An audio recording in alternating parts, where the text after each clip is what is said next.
Hello friends, வணக்கம், welcome back to surrender Tamil. இந்த வீடியோவில் நம்ம 2024 வெளியான சூப்பர் ஹீரோ மூவிஸ் தான் இந்த வீடியோ நான் ரேங்கிங் பண்ண போகிறேன். ரொம்ப கம்மியான படங்கள் தான் வந்திருக்கு 2024. இந்த வீடியோவில் மொத்தம் நான் 6 படங்கள் லிஸ்ட்டில் எடுத்துருக்கேன். அது எல்லாமே என்னோட ஒப்பீனியன் பேஸ் பண்ணி தான் நான் ரேங்க் பண்ண போகிறேன். உங்களோட ஒப்பீனியன் டிஃப்ரெண்ட்டாக இருக்கலாம், அந்த ரேங்கிங் வந்து மாறலாம். அது என்னன்றதை வீடியோ முடிச்சதுக்கப்புறம் நீங்கள் கமெண்ட்ஸில் லீவ் பண்ணுங்கள். ஸோ ரொம்ப பேசாமல் வீடியோ கிக் ஆஃப் பண்ணிடலாம்.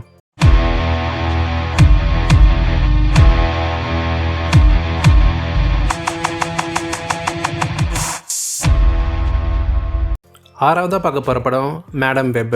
உனக்கு ஆக்கணும்டான்ற மாதிரி தான் சோனிக்கு பார்த்தீங்கன்னா நடந்துட்டுருக்கு. 2024 சோனி எடுத்த 2 படங்கள் Madame Web and Kraven the Hunter ரெண்டுமே அட்டர் ஃப்ளாப் ஆகியிருக்கு. இந்தியாவில் இன்னும் இந்த படம் ரிலீஸ் ஆகலை. டிசம்பர் 13 ரிலீஸ் ஆக வேண்டியது. பட் அதை டிலே பண்ணி ஜனவரி 1 பார்த்தீங்கன்னா புஷ் பண்ணிட்டாங்க. பட் கிரிட்டிக்ஸ் நெகட்டிவ் ரிவ்யூஸ் தான் கொடுத்துட்ருக்காங்க. ஸோ 2 படமே ஒரு ஃப்ளாப் மூவிஸ் தான் சோனிக்கு. ஸ்பைடர்மேனே இல்லாத ஸ்பைடர்மேன் யூனிவர்ஸை பார்த்தீங்கன்னா எடுத்துகிட்டு இருக்காங்க. இந்த மேடம் படம் 2024 வந்து one of the first movie நான் சொல்லுவேன். இப்போ சூப்பர் ஹீரோ லிஸ்ட் எடுக்கிறதுனால இது 6th பிளேஸில் போட்டிருக்கேன். கண்டிப்பாக இன்னொரு கேட்டகரியில் நான் ஃபஸ்ட்டு மூவி லிஸ்ட்டில் இந்த படத்தை ஆட் பண்ணுவேன். இந்த மேடம் வெப்போட ஸ்டோரி என்னென்னா, ஒருத்தர் 3 பொண்ணுங்களை பார்த்தீங்கன்னா கொல்ல வரான். அந்த 3 பொண்ணுங்களை கெசன்ட்ரா வெப் எப்படி காப்பாற்றுறாங்க அப்படின்றதான் இந்த ஸ்டோரியாக கொண்டு போயிருப்பாங்க. இந்த படத்தில் ஏன்டா நடிச்சுன்னு சொல்லி டக்கடா ஜான்சனே நிறைய இன்டர்வியூவில் சொல்லியிருப்பாங்க. அண்ட் சிட்னி ஸ்வினி அவங்களுமே பார்த்தீங்கன்னா சொல்லியிருப்பாங்க. அந்தளவுக்கு தான் இந்த படத்தோட கதையுமே அமைஞ்சிருக்கும். நீங்கள் இன்னும் இந்த மேடம் படத்தை பார்க்கலன்னா பெட்டர் ஸ்கிப் பண்ணிவிடுங்க. இந்த படத்தை பார்க்காமலே இருந்துடலாம். Corporate needs you to find the differences between this picture and this picture. They're the same picture.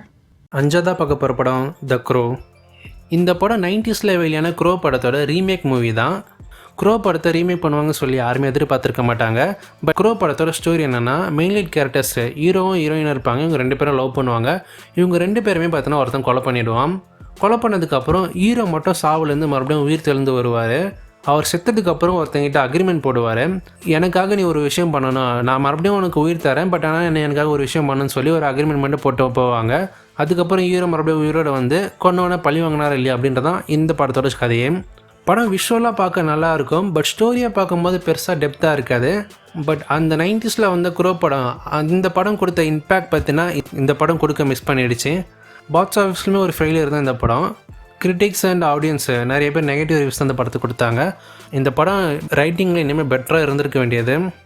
4வதாக பார்க்க போகிற படம் எல்பாய் த கிரிக்கெட் மேன். த எல்பாய் கிரிக்கெட் மேனுன்ற ஒரு காமிக்கு அதை பேஸ் பண்ணி தான் இந்த படத்தை பார்த்தீங்கன்னா எடுத்திருக்காங்க. இந்த படம் ட்ரெய்லர் ரிலீஸ் ஆனதுக்கப்புறம் நிறைய நெகட்டிவ் ரிவ்யூஸ் தான் இந்த படத்து மேலே வந்துச்சு. இந்த படம் கண்டிப்பாக ஃப்ளாப் ஆக போகுதுன்னு சொல்லி தான் நிறைய பேர் எதிர்பார்த்துருந்தாங்க. பட் இந்த படம் ரிலீஸ் ஆனதுக்கப்புறம் அது சொன்னது எல்லாமே தடுத்து ஹிட் ஆயிடுச்சுன்னு சொல்லி கேட்டிங்கன்னா கண்டிப்பாக கிடையாது. இந்த படம் ஒரு ஃப்ளாப் மூவி தான். ஏன்னா இந்த படம் டைரக்ட் ஓடிடியில் தான் ரிலீஸ் பண்ணாங்க, தியேட்ரிக்கல் ரிலீஸ் பண்ணலை. பட் எதிர்பார்த்த அளவுக்கு மோசம் கிடையாது, ஓரளவுக்கு டீசெண்டாகவே பண்ணியிருப்பாங்க. ஸ்டோரியாக நல்லாயிருக்கும். படத்தில் சிஜி பெருசாக இல்லாமல் ப்ராக்டிக்கல் எஃபெக்ட்ஸ் ரிலீஸ் பண்ணியிருப்பாங்க. ஏன்னா இது லோ பட்ஜெட் மூவி. இந்த படத்தில் ஸ்டோரி என்ன கொண்டு போயிருப்பாங்கன்னா, எல்பாய் ஒரு காட்டுக்கு நடுவில் பார்த்தீங்கன்னா மாட்டிக்கிற மாதிரி காமிப்பாங்க. அந்த காட்டுக்குள்ளே நிறைய விச்சஸ் பார்த்தீங்கன்னா இருப்பாங்க. அந்த விச்சஸுக்கும் எல்பாய்க்கும் பார்த்தீங்கன்னா பாஸ்ட்டில் ஒரு கனெக்ஷன் இருக்கும். இப்போ அவங்களாலே இவருக்கு என்னென்ன பிரச்சனைகள் வருது, அதை எப்படி இவர் சமாளிக்கிறாரு அப்படின்றதான் இந்த படத்தோட கதையை கொண்டு போயிருப்பாங்க. ஒரு ஹாரர் த்ரில்லர் வைப்பில் தான் இருக்கும். சில சீக்வன்சஸ் பார்க்க நல்லாயிருக்கும், ஒரு சிலது எல்லாமே ரொம்பவே சுமாராக தான் இருக்கும். ஓவராலாக ஒரு ஆவரேஜ் மூவி தான் இது. பட் எதிர்பார்த்த அளவுக்கு மோசமாக இருக்காது, அந்த மாதிரியானதுக்கு படம் தான் இது. இந்த படத்துக்கு IMDbயில் 4.5/10 ரேட்டிங் கொடுத்துருப்பாங்க. நம்ம 3வதாக பார்க்க போகிற படம் அல்ட்ராமேன் ரைசிங். இந்த படம் ஜாப்பனீஸில் வந்து அல்ட்ராமேன் டிவி சீரிஸை அதை பேஸ் பண்ணி தான் எடுத்திருக்காங்க. படத்தோட பிளாட் என்னென்னா, டோக்கியோ சிட்டியை நிறைய மான்ஸ்டர்ஸ் பார்த்தீங்கன்னா அட்டாக் பண்ண ஆரம்பிக்குது. அந்த மான்ஸ்டர்ஸ் கிட்டேருந்து மக்களை காப்பாற்றுறதுக்காக அல்ட்ராமேன் வராரு. அல்ட்ராமேன் அப்படி ஒரு மான்ஸ்டர் கிட்ட சண்டை போடும்போது அந்த மான்ஸ்டரை தூக்கடிச்சு அதோட குட்டி பார்த்தீங்கன்னா இவர்கிட்ட கிடைக்கிது. அந்த குட்டியோட அம்மாவை நம்ம அல்ட்ராமேன் அழிச்சிட்டாரு. அதனால் வேறு வழி இல்லாமல் அந்த மான்ஸ்டர் குட்டியை பார்த்தீங்கன்னா நம்ம அல்ட்ராமேன் தான் பார்த்துக்க ஆரம்பிக்கிறாரு. இன்னொரு பக்கம் வில்லன் இந்த மான்ஸ்டர் அழிக்க முயற்சி பண்ணுறான். அல்ட்ராமேன் எப்படி அந்த மான்ஸ்டர் குட்டியை வளர்க்க ஆரம்பிக்கிறாரு, வில்லன் கிட்டேருந்து காப்பாற்றினாரா இல்லையா அப்படின்றதான் இந்த படத்தோட கதையே. செம்மையான ஒரு அனிமேஷன் படம் இது. குவாலிட்டியுமே பக்காவாக பண்ணியிருப்பாங்க, எந்த ஒரு குறையுமே சொல்ல முடியாது. ஸ்டோரியுமே நல்லா கிரிப்பிங்காக இருக்கும். ஃபாதர் அண்ட் சன் பாண்டிங் நல்லாவே எஸ்டாப்ளிஷ் பண்ணியிருப்பாங்க. அந்த அல்ட்ராமேனுக்கான ஹீரோயிக் மூமெண்ட்ஸ் நிறையவே இருக்குது படத்தில். தமிழ் டப்பிங்குமே சூப்பராக இருக்கும். இந்த படத்துக்கு ஒரு சீக்குவலுமே பார்த்தீங்கன்னா லீடோட தான் முடிச்சிருப்பாங்க. இந்த படத்துக்கு 6.9/10 ரேட்டிங் கொடுத்துருக்காங்க IMDbயில். எல்லா விதத்துலையுமே ஒரு சூப்பரான ஒரு அனிமேஷன் மூவி. ஸோ பார்க்காதவங்க செக் பண்ணி பாருங்கள். உயிரே போனாலும் உலகமே எதிர்த்தாலும் அல்ட்ராமேன் காப்பாற்ற வருவான். நம்ம ரெண்டாவதாக பார்க்க போகிற படம் venom the last dance. Venom ஃப்ரான்ச்சைஸோட 3வது படம் இது. ஒரு ட்ரையாலஜியாக முடிக்க பார்த்துருக்காங்க. வெனம்க்கு சென்ட் ஆஃப் கொடுக்குற மாதிரியான ஒரு படம் தான் இது. இந்த படம் ஆக்ஷன் வைஸாக நல்லாயிருக்கும். இந்த படத்தில் ஸ்டோரி இன்னுமே பெட்டராக இருந்திருக்கணும். ஆக்ஷனுக்காக நீங்கள் இந்த படத்தை செக் பண்ணி பார்க்கலாம். 2-3 ஆக்ஷன் சீக்வன்ஸ் நல்லாவே சூப்பராக கொரியோகிராஃப் பண்ணியிருப்பாங்க. பார்க்குறதுக்கு பிரம்மாண்டமாக இருக்கும்.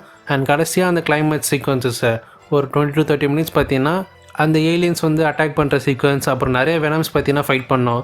அது எல்லாமே தேட்டரில் பார்க்கும்போது ரொம்ப நல்லா இருந்துச்சு. அழகான வியூ பார்க்கலாம். நாம மறக்க முடியும்னு சொன்னல. டாம் க்ரூஸ் இதை எப்படி செய்றாரு?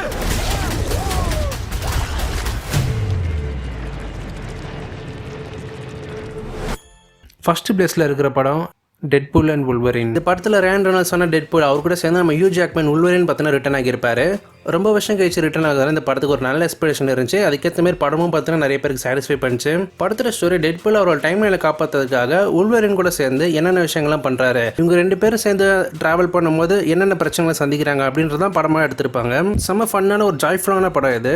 நிறைய கேமியோஸ் இருக்கும், நிறைய சூப்பரான ஐ மூமெண்ட்ஸ் இருக்கும், கூஸ் பம்ஸ் ஆர சீன்ஸ்லாம் இருக்கும் நிறைய படத்தில். இந்த படம் இந்த வருஷத்தோட one of the best super hero மூவியாக டெட்பூல் அண்ட் உல்வரின் படம் அமைஞ்சிருக்கு. இதுக்கு முன்னாடி வந்த மார்வல் படங்கள் எல்லாமே பயங்கரமாக அடி வாங்கிய சமயத்தில் மார்வலை காப்பாற்ற வந்த மார்வல் ஜீசஸாக நம்ம டெட்பூல் பார்த்து அமைஞ்சிருப்பாரு. டெட்பூல் அண்ட் உல்வரினை இந்த 2 பேரோட காம்போக்காகவே இந்த படத்தை நீங்கள் பார்க்கலாம். அதுவும் மெயினாக உல்வரினை அவருக்காக கண்டிப்பாக நீங்கள் இந்த படத்தை பார்க்கலாம். ஹியூ ஜாக்மேன் உல்வரினை சூப்பராக நடிச்சிருப்பாரு. இன்னும் 90 வயசு வரைக்கும் நடிக்க போகிறாருன்றளவுக்கு டெட்பூல் கலாச்சிட்டு இருப்பாரு. நீ ஒரு எக்ஸ்மேன் ஆயிருந்த, அதுலயும் நீ ஒரு முக்கியமான எக்ஸ்மேன் ஆயிருந்த. தி வுல்வரின். என் உலகத்தில் அவன் ஒரு ஹீரோவாக இருந்தான். ஸோ ஓகே ஃப்ரெண்ட்ஸ், இந்த வீடியோவில் நான் ரேங்க் பண்ணியிருக்க படங்கள் எல்லாமே என்னோடய ஒப்பீனியன் தான். கண்டிப்பாக உங்களுக்கு டிஃப்ரெண்ட்டான ஒப்பீனியன்ஸ் இருக்கலாம். கீழே கமெண்ட் செக்ஷனில் உங்களோட பெஸ்ட் சூப்பர் ஹீரோ மூவிஸை ரேங்க் பண்ணுங்கள்.